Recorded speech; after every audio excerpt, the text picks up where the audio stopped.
श्री संत ज्ञानेश्वर महाराजांचा पालखी सोहळा आज सासवड मुक्कामी आहे। काल पुण्याहून अवघड असा दिवेघाट सर करत पालखी सोहळा रात्री 11च्या सुमारास सासवड नगरी सोपान काकांच्या नगरीकडे विसावला।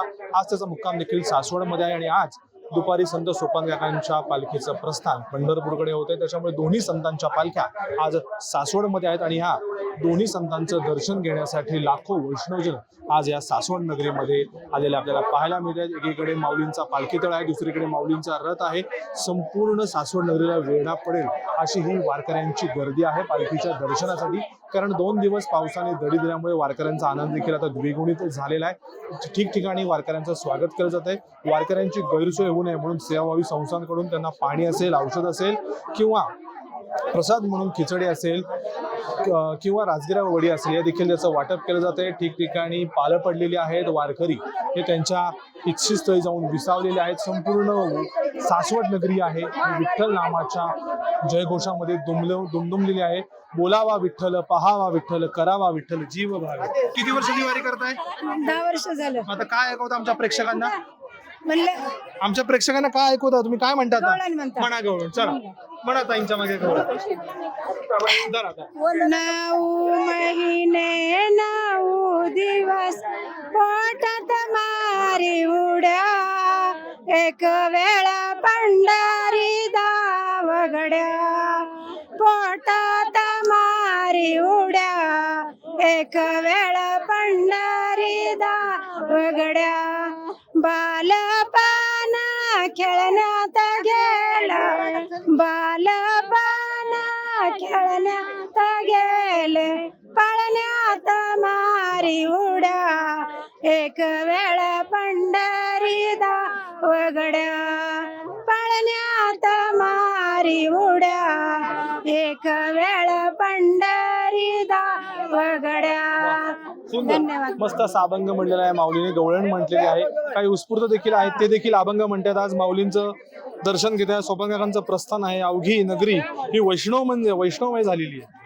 मी 2 शब्द इथं सांगू पण इच्छिते अभंग म्हणण्याआधी, कारण जेव्हा आपण पंढरपूरला जात असतो ना, प्रत्येक नगरीच्या पालख्या येत असतात, पालखीमध्ये सर्वजण येत असतात, पण जेव्हा आपण पावला गणिक रामकृष्ण हरी म्हणू तेव्हा ती वारी सफळ आणि संपूर्ण होत असते। म्हणून मला जनाबाईंच्यावर विशेष प्रेम आहे संतांच्या मध्ये। तर त्यांचा एक अभंग मी इथं 2 ओळी तुम्हाला म्हणून दाखवते।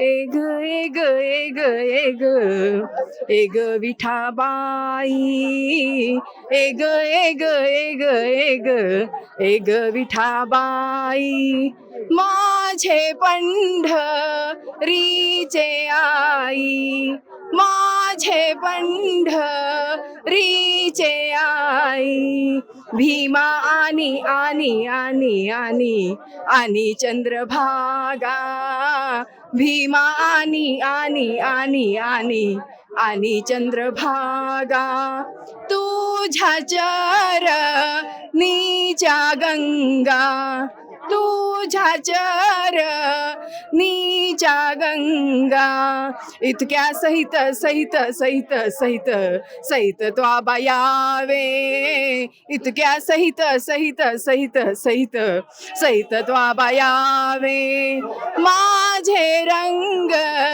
नी नाचावे, माझे रंग नी नाचावे, इतक्या सहित सहित सहित सहित त्वा यावे। 1 मिनिट, ह्याचं एक चरण असते। माझा रंग तुझे गुणी, माझा रंग तुझे गुणी, म्हणे नाम याची जनी, म्हणे नाम याची जनी, माझा रंग तुझे गुणी,